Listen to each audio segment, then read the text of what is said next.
Hi friends, അസ്സലാമു അലൈക്കും. എല്ലാവർക്കും ഐഷ സ്ട്രീം വേൾഡിൻ്റെ പുതിയൊരു വീഡിയോയിലേക്ക് സ്വാഗതം. നമ്മൾ സാധാരണയായി വീട്ടിൽ തയ്യാറാക്കുന്ന ചിക്കൻ കറിയുടെ സെയിം ചേരുവകൾ വെച്ച് വളരെ ഡിഫറൻ്റ് ആയിട്ടുള്ള ടേസ്റ്റിൽ ഒരു അടിപൊളി ധാബ സ്റ്റൈൽ ചിക്കൻ കറിയാണ് നമ്മൾ ഇന്ന് തയ്യാറാക്കുന്നത്. നമ്മുടെ കറിക്ക് റെസ്റ്റോറൻറ്റ് സ്റ്റൈൽ ഒരു പെർഫെക്ഷൻ കിട്ടാൻ വേണ്ടിയിട്ട് ഒരു സ്പെഷ്യൽ ഇൻഗ്രീഡിയൻറ്റ് കൂടി ഇതിൽ ചേർക്കുന്നുണ്ട്. അപ്പോൾ നമുക്കിതെങ്ങനെയാണ് തയ്യാറാക്കുന്നത് എന്ന് നോക്കാം. ഈ ചിക്കൻ കറി ഉണ്ടാക്കുവാനായിട്ട് ഞാനിവിടെ 3/4 കിലോ ചിക്കൻ ചെറുതായി കട്ട് ചെയ്ത് നന്നായിട്ട് കഴുകി വൃത്തിയാക്കി വെള്ളമൊക്കെ കളഞ്ഞെടുത്ത് വെച്ചിട്ടുണ്ട്. ആദ്യം നമുക്ക് ഈ ചിക്കൻ ഒന്ന് മാരിനേറ്റ് ചെയ്ത് വെക്കണം. അതിനായി ഈ ചിക്കനിലേക്ക് 1/2 ടീസ്പൂൺ മഞ്ഞൾപ്പൊടി, 1/2 ടീസ്പൂൺ മുളക് പൊടി, 1/2 ടീസ്പൂൺ ചിക്കൻ മസാലയും പിന്നെ ഈ ചിക്കനിലേക്ക് ആവശ്യമായ ഉപ്പും 1/2 ടീസ്പൂൺ വെളുത്തുള്ളിയും ചേർത്ത് കൊടുത്തതിന് ശേഷം കൈകൊണ്ട് തന്നെ നന്നായിട്ട് മിക്സ് ചെയ്തെടുക്കുക. ഇപ്പോൾ ഞാനിവിടെ ഈ ചിക്കൻ നന്നായിട്ട് മിക്സ് ചെയ്തെടുത്തിട്ടുണ്ട്. ഇനി നമുക്ക് ഈ ചിക്കൻ അരമണിക്കൂർ റെസ്റ്റ് ചെയ്യാൻ വെക്കാം. ഇനി നമുക്കിതിലേക്ക് വേണ്ടത് മീഡിയം സൈസിലുള്ള 3 സവാളയും കുറച്ച് മല്ലിയില, 2 തക്കാളിയും 3 പച്ചമുളകും കുറച്ച് വറ്റൽമുളകുമാണ്. ആദ്യം നമുക്ക് ഈ സവാള കട്ട് ചെയ്ത് ഒരു മിക്സിയുടെ ജാറിലിട്ട് ഒന്ന് ക്രഷ് ചെയ്തെടുക്കാം.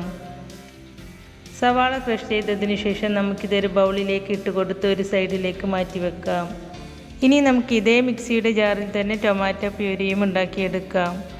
അതിനായി നമ്മൾ എടുത്തു വെച്ച 2 തക്കാളിയും കട്ട് ചെയ്ത് മിക്സിയുടെ ജാറിലിട്ട് ഇതുപോലെ അരച്ചെടുക്കുക. ഇനി നമുക്കിതിലേക്ക് ഒരു മസാല മിക്സ് തയ്യാറാക്കിയെടുക്കണം.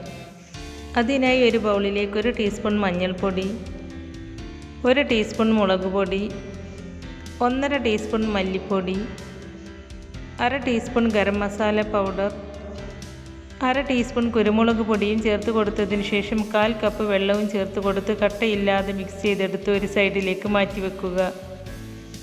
ഇനി നമുക്ക് മാരിനേറ്റ് ചെയ്ത് വെച്ച് ചിക്കൻ അരമണിക്കൂറിന് ശേഷം ഒന്ന് ഫ്രൈ ചെയ്തിട്ടെടുക്കാം.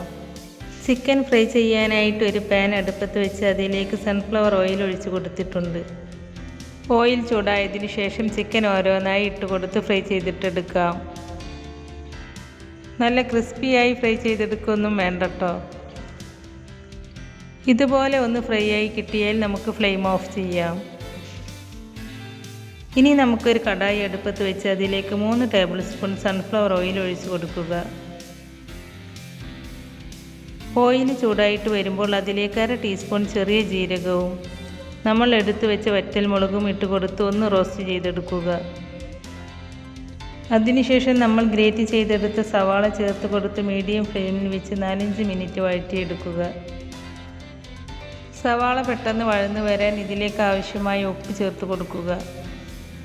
ഞാൻ ഈ സമയത്താണ് ഈ ഗ്രേവിയിലേക്ക് ആവശ്യമായ ഉപ്പ് ചേർത്ത് കൊടുത്തത്. അത് ഈ വീഡിയോയിൽ മിസ്സായി പോയതാണ് കേട്ടോ. അപ്പോൾ നിങ്ങൾ ഈ സമയത്ത് ഉപ്പ് ചേർത്ത് കൊടുത്തതിന് ശേഷം സവാള നന്നായി വഴറ്റിയെടുക്കുക. സവാള ഒന്ന് വഴന്ന് വന്നാൽ 2 table spoon ginger garlic paste ചേർത്ത് കൊടുത്ത് 2-3 മിനിറ്റ് കൂടി ഇതുപോലെ വഴറ്റിയെടുക്കുക. ഇപ്പോൾ സവാളയും ജിഞ്ചർ ഗാർലിക് പേസ്റ്റും ഒക്കെ നന്നായിട്ട് വഴന്ന് കിട്ടിയിട്ടുണ്ട്. ഈ സമയത്ത് നമ്മൾ നേരത്തെ തയ്യാറാക്കി വെച്ച മസാല മിക്സ് ചേർത്ത് കൊടുത്തതിന് ശേഷം ഓയിൽ തെളിയുന്നത് വരെ ഇളക്കിയെടുക്കുക. ഇപ്പോൾ ഓയിലൊക്കെ നന്നായിട്ട് തെളിഞ്ഞു വന്നിട്ടുണ്ട്. ഇനി നമുക്ക് ഫ്രൈ ചെയ്ത് വെച്ച് ചിക്കൻ ചേർത്ത് കൊടുത്ത് മിക്സ് ചെയ്തെടുക്കാം. ചിക്കൻ ഇട്ട് കൊടുത്ത് നന്നായി മിക്സ് ചെയ്തതിന് ശേഷം നമ്മൾ നേരത്തെ അരച്ചെടുത്ത് ടൊമാറ്റോ പ്യൂരി ചേർത്ത് കൊടുത്ത് നന്നായി മിക്സ് ചെയ്തെടുക്കുക. ഇനി നമ്മൾ നേരത്തെ എടുത്തു വെച്ച പച്ചമുളകും മല്ലിയിലയും ചേർത്ത് കൊടുത്ത് മിക്സ് ചെയ്തെടുക്കുക. എന്നിട്ട് 1/4 കപ്പ് വെള്ളവും ചേർത്ത് കൊടുത്ത് മിക്സ് ചെയ്തതിന് ശേഷം 5 മിനിറ്റ് അടച്ച് വേവിക്കുക. 5 മിനിറ്റിന് ശേഷം നമുക്കിതൊന്ന് തുറന്ന് നോക്കാം. ഇപ്പോൾ കണ്ടോ, ഓയിലൊക്കെ നന്നായിട്ട് ഈ കറിയുടെ മുകളിൽ തെളിഞ്ഞു വന്നിട്ടുണ്ട്. ചിക്കനും നന്നായിട്ട് വെന്ത് കിട്ടിയിട്ടുണ്ട്. ഈ സമയത്ത് നമ്മുടെ സ്പെഷ്യൽ ഇൻഗ്രീഡിയൻ്റായ കസൂരി മേത്തി 1 ടീസ്പൂൺ ചേർത്ത് കൊടുത്ത് നന്നായി മിക്സ് ചെയ്യുക. ധാബ സ്റ്റൈൽ കറികളിലെല്ലാം കസൂരി മേത്തി ചേർക്കാറുണ്ട്. കസൂരി മേത്തി ചേർക്കുമ്പോഴാണ് ഈ കറിക്ക് ധാബ സ്റ്റൈൽ ചിക്കൻ ഗ്രേവിയുടെ ടേസ്റ്റ് ഉണ്ടാകുന്നത്. അതുകൊണ്ട് ഇത് സ്കിപ്പ് ചെയ്യാതെ ചേർക്കണം കേട്ടോ. ഇനി നമുക്ക് കുറച്ചുകൂടി മല്ലിയില ചേർത്ത് കൊടുക്കാം. ഈ സമയത്ത് ഉപ്പ് കറക്റ്റാണോ എന്നൊക്കെ നോക്കുക. ഉപ്പ് കുറവാണെങ്കിൽ ഈ സമയത്ത് ചേർത്ത് കൊടുക്കുക. എന്നിട്ട് നന്നായി മിക്സ് ചെയ്തതിന് ശേഷം നമുക്ക് ഫ്ലെയിം ഓഫ് ചെയ്യാം. നമ്മളിതൊരു ഗ്രേവി ആയിട്ടാണ് കേട്ടോ ഉണ്ടാക്കിയിട്ടുള്ളത്. അപ്പോൾ വളരെ ടേസ്റ്റിയായ ധാബ സ്റ്റൈൽ ചിക്കൻ ഗ്രേവി ഇവിടെ റെഡിയായി കിട്ടിയിട്ടുണ്ട്. അപ്പോൾ നമുക്കിതൊരു സെർവിങ് ബൗളിലേക്ക് മാറ്റാം.